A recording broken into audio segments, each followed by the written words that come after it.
Good morning. Today I am teaching about challenge of democracy. Few decades ago, upper caste people dominated all spheres of society like politics, bureaucracy, education. यहाँ तो upper caste के बारे में कहा गया है कि जितने भी अपर कास्ट थे spheres of society like politics, जैसे पॉलिटिक्स के मामले में, ब्यूरोक्रेसी के मामले में, एजुकेशन के मामले में, इनके ऊपर कहा गया है। Mahar caste people were not allowed into the village. एक कास्ट के बारे में है जिसका नाम है महार। उन्हें विलेज में रहने का नहीं कहा जाता था। Mahar caste people were not allowed into the village and lived outside the village area, और उन्हें विलेज एरिया से अलग रहने के लिए बाधित किया जाता था। They were very poor on no land. वो इतने गरीब थे कि उनके पास अपना लैंड भी नहीं होता था। Doctor Bhimrao Ambedkar, who belonged to the caste, fought for the rights of the Dalits. Do you know about Bhimrao Ambedkar? इन्होंने दलित के लिए, दलित समाज के लिए लड़ा। The movement led by him had an impact on the Indian Constitution.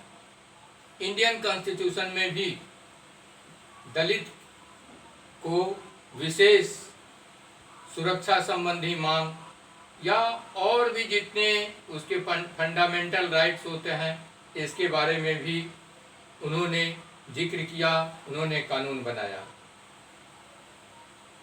He urged Dalits to take various types of government jobs in order to move out of the caste system.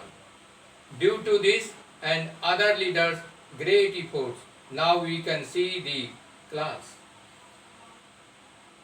उन्होंने सरकारी नौकरियों में भी, सरकारी नौकरी कैसे मिले इसके बारे में भी वे प्रयत्नशील रहे।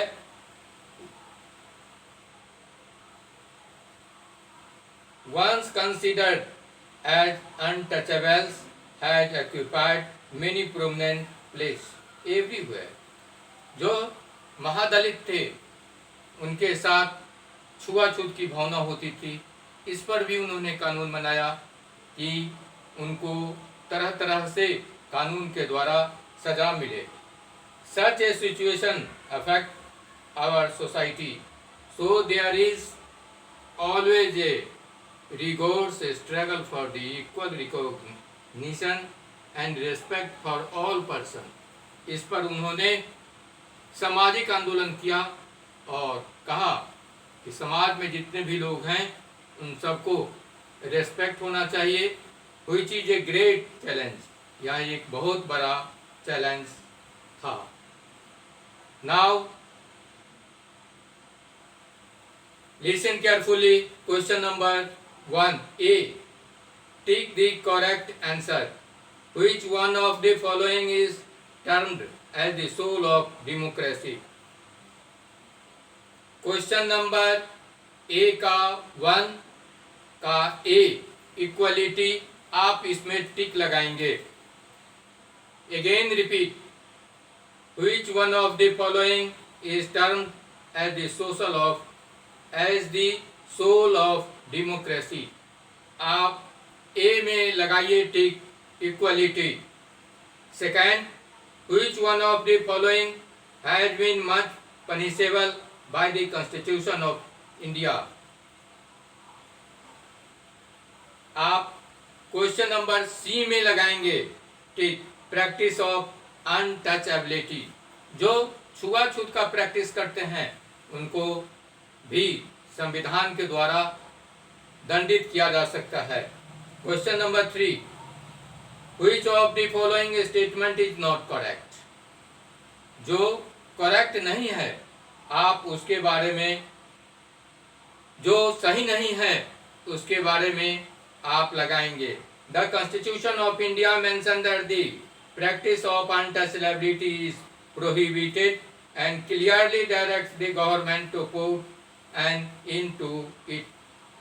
ये करेक्ट है।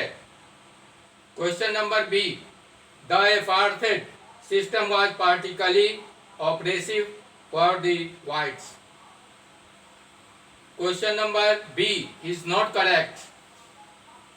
Question number C, in India the laws applied are same for all regardless of a person status. वैसे तो भारत में सभी को कहा गया है कि नहीं रिगार्ड करना चाहिए, तो in India the laws applied the same for all regardless of a person status. यदि आप किसी को रिगार्ड नहीं करते हैं तो यह गलत है। Thank you. It is your homework. Listen carefully. Thank you.